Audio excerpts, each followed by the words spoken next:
ఇక అప్డేట్ చూస్తే వరంగల్, ఖమ్మం, నల్గొండ పట్టభద్రుల ఉప ఎన్నికల కౌంటింగ్ సుదీర్ఘంగా కొనసాగుతుంది. మొదటి ప్రాధాన్యత ఓట్ల లెక్కింపు చేపడుతున్నారు. మొదటి ప్రాధాన్యతలో 3వ రౌండ్ లెక్కింపు కొనసాగుతుంది. 2వ రౌండ్ ముగిసే వరకు కాంగ్రెస్ అభ్యర్థి తీన్మార్ మల్లన్న 14,671 ఓట్ల లీడ్లో ఉన్నారు. 2 రౌండ్ తర్వాత కాంగ్రెస్ అభ్యర్థి తీన్మార్ మల్లన్నకు 70,785 ఓట్లు, బీఆర్ఎస్ అభ్యర్థి రాకేష్ రెడ్డికి 56,114 ఓట్లు, బీజేపీ అభ్యర్థి ప్రేమేందర్ రెడ్డికి 24,239 ఓట్లు వచ్చాయి. ఇక స్వతంత్ర అభ్యర్థి అశోక్ కుమార్ కు 20,324 ఓట్లు వచ్చాయి. 2 రౌండ్లలో కలిపి 15,126 చెల్లని ఓట్లు గుర్తించారు. ఇప్పటి వరకు 1,92,277 మొదటి ప్రాధాన్యత ఓట్ల లెక్కింపు పూర్తయింది. ఇంకా 1,43,736 ఓట్లు లెక్కించాల్సి ఉంది.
తొలి ప్రాధాన్యత ఓట్ల లెక్కింపు అనంతరం చెల్లని ఓట్లను తీసివేసి చెల్లిన ఓట్ల నుంచి 50%+1ని గెలుపు కోటాగా నిర్ధారిస్తారు.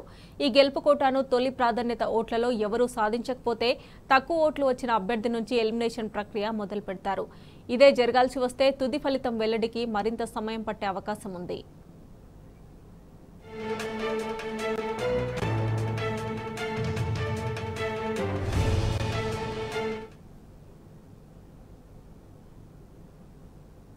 ఇక మరిన్ని డీటెయిల్స్ మా ప్రతినిధి రాము లైవ్ లో అందజేస్తారు. రాము,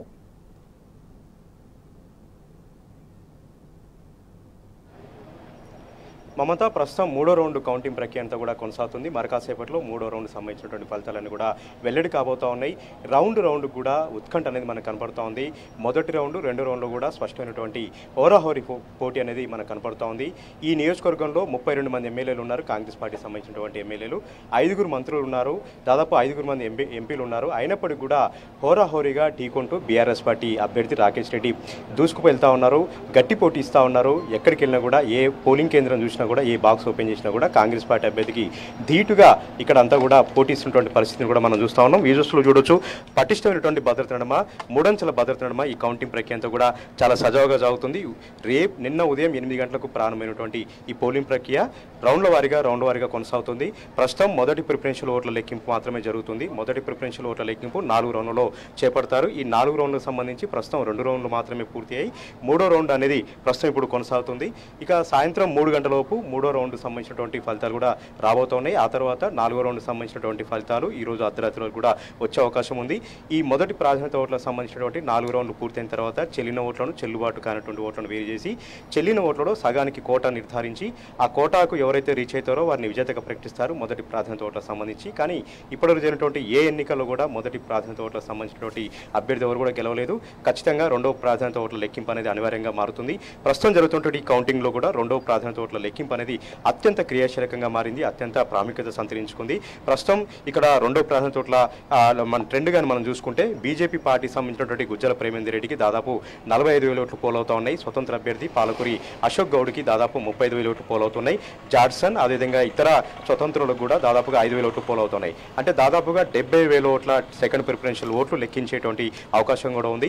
ప్రస్తుతం ఈ మొదటి ప్రాధాన్యత ఓట్లలో కాంగ్రెస్ పార్టీ అభ్యర్థికి 1,10,000 ఓట్లు వచ్చినట్టయితే బీఆర్ఎస్ పార్టీ అభ్యర్థికి కూడా దాదాపు దాదాపుగా అంతే ఓట్లు వచ్చే అవకాశం ఉంది. ఇక కోటా రీచ్ కావడానికి కాంగ్రెస్ పార్టీకైనా బీఆర్ఎస్ పార్టీకైనా సెకండ్ ప్రిఫరెన్షియల్ ఓట్ల లెక్కింపు జోడింపు అనేది చాలా ముఖ్యంగా మనకు కనపడుతూ ఉంది.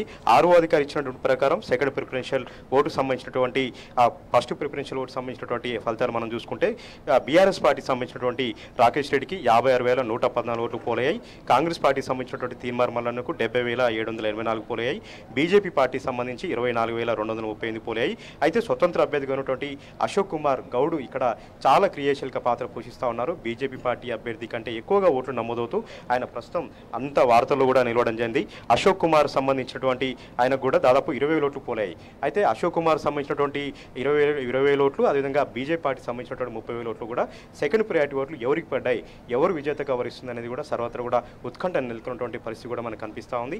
అయితే కౌంటింగ్ అంతా కూడా చాలా మందకొడిగా కొనసాగుతుందని కూడా మనం చెప్పుకోవచ్చు. ఎందుకంటే 52 మంది అభ్యర్థులు బరిలో ఉన్నారు. దాదాపు 3,60,000 ఓట్లు లెక్కించాలి కాబట్టి ప్రతి ఒక్క ఓటు కూడా ఆ బ్యాలెట్ పేపర్ని విడదీసి చెల్లనటువంటి ఓట్లను చూపించి అభ్యర్థులకు ఏజెంట్లకు చూపించి వాటిని వేరు చేస్తూ ఉన్నారు. ఈ క్రమంలోనే కొంత వాగ్వాదం చోటు చేసుకుంటుంది. ఈ క్రమంలోనే కొంత గొడవ జరుగుతుంది. చెల్లని ఓట్లను నిర్ధారించే క్రమంలో అక్కడున్నటువంటి అభ్యర్థులకు అక్కడున్నటువంటి పోలింగ్ సిబ్బందికి కొంత వాగ్వాదం జరుగుతోంది. వాటిని నిర్ధారించడానికి మళ్ళీ 6వ అధికారి టేబుల్ వద్దకు వెళ్తుంది. 6వ అధికారి ఫైనల్ చేసిన తర్వాతనే చెల్లుబాటు అయినటువంటి ఓట్లు చెల్లని ఓట్లను వేరు చేస్తున్నారు. కాబట్టి ఈ ప్రక్రియ అంతా కూడా కొనసాగడానికి గంటల సమయం పడుతుంది. అందుకనే ఒక్కొక్క రౌండ్కు 8 గంటల సమయం పడుతుందని కూడా 6వ అధికారి చెప్తా ఉన్నారు. ఇక స్పెషల్ ఆఫీసర్గా రాహుల్ బొజ్జా వచ్చారు. నల్గొండ సంబంధించినటువంటి 6వ అధికారిగా హరిచంద్ర గారు కూడా వివరిస్తూ ఉన్నారు. అయినప్పటికీ కూడా కొంత ఆలస్యం అవుతోంది. సిబ్బంది అంతా కూడా అలర్ట్గా ఉన్నప్పటికీ కూడా రౌండ్ల వారీగా వీళ్ళందరూ కూడా కౌంటింగ్ చేస్తున్నప్పటికీ కూడా ఒక్కొక్క రౌండ్ 8 రౌండ్లు పడుతుంది, 8 గంటలు పడుతుందని కూడా అధికారులు వెల్లడిస్తూ ఉన్నారు. రాత్రి 12 గంటలకు ఏదైతే సెకండ్ ప్రాధాన్యత ఓట్ల రౌండ్ ప్రారంభమైందో ఈ రోజు ఇప్పటి వరకు కూడా 3 గంటల వరకు మాత్రమే లిస్ట్ ఇచ్చారు. ప్రస్తుతం 3వ రౌండ్ సంబంధించి రాత్రి 8 గంటలకు కూడా అవకాశం ఉంది. 4వ రౌండ్ సంబంధించినటువంటి ఫలితాలు ఈరోజు అర్ధరాత్రి వరకు వచ్చే అవకాశం ఉందని కూడా చెప్తా ఉన్నారు. మొత్తంగా చాలా మందకొడిగా కొనసాగుతుంది. సిబ్బంది అంతా కూడా చాలా అలర్ట్గా ఉన్నప్పుడు కూడా చెల్లని ఓట్లు అనేది ప్రతి ఒక్కరిని కూడా పరేషాన్ చేస్తూ ఉన్నాయి. అభ్యర్థుల గెలుపోటములను కూడా చాలా ప్రభావితం చేస్తూ ఉన్నాయి. గత ఎన్నికల్లో 22,000 ఓట్లు చెల్లని ఓట్లుగా ఉన్నాయి. ఈసారి కూడా ఇప్పటివరకు జరిగినటువంటి ఈ 2 రౌండ్లలో దాదాపుగా 14,000 ఓట్లు చెల్లని ఓట్లుగా ఉన్నాయని కూడా 6వ అధికారులు వెల్లడించడం జరిగింది. ఈ చెల్లని ఓట్లు అనేది అటు కాంగ్రెస్ పార్టీ అభ్యర్థికైనా ఇతర పార్టీ అభ్యర్థులకైనా తలనొప్పిగా మారాయి. వాళ్ళ గెలుపు అవకాశాన్ని తలకిందులు చేస్తూ ఉన్నాయి. వాళ్ళ యొక్క భౌతవ్యం అంతా కూడా తలకిందులు అవుతున్నటువంటి పరిస్థితి కూడా మనకు కనిపిస్తూ ఉంది. దీంతో పాటు పట్టభద్రులు చాలా ఒక అవగాహన రాహిత్యంతో కొన్ని ఇన్వాల్వ్ కూడా అవుతూ ఉన్నాయి. ఎందుకంటే వాళ్ళు సిగ్నేచర్లు పెట్టడం, రైట్ మార్క్ గుర్తు చేయడం, చాలా నిర్లక్ష్యంగా టిక్లు పెట్టడం లాంటి చిన్న మిస్టేకులు చేయడం వల్ల దాదాపుగా 14,000 ఓట్ల పైచిలకు ఓట్లు ఈరోజు ఇన్వాల్వ్ అయ్యాయంటే అర్థం చేసుకోవచ్చు. ఇంకొక 2 రౌండ్లు ఉన్నాయి. ఈ 2 రౌండ్లలో కూడా మరొక 14,000 ఓట్లు ఇన్వాల్వ్ అయ్యే అవకాశం ఉందని కూడా చెప్తా ఉన్నారు. మొత్తంగా 3,60,000 ఓట్లలో దాదాపుగా 22,000 పైచిలకు ఓట్లు ఇన్వాల్వ్ అయ్యే అవకాశం ఉందని కూడా చెప్తా ఉన్నారు. మొత్తంగా గంట కూడా ఉత్కంఠను రేపుతూ గంట కూడా అన్ని పార్టీలో టెన్షన్ రేకెత్తిస్తూ ఈ కౌంటింగ్ అంతా కూడా సజావుగా సాగుతోంది. ప్రస్తుతం 2వ రౌండ్ ఫలితాలు అధికారికంగా వెల్లడయ్యాయి. మరికొన్ని నిమిషాల్లో మరికొన్ని గంటల్లో 3వ రౌండ్కి సంబంధించినటువంటి కౌంటింగ్ ఫలితాలు కూడా మనకు వెలువడబోతా ఉన్నాయి. Over to you. Right Ramu, thanks for update.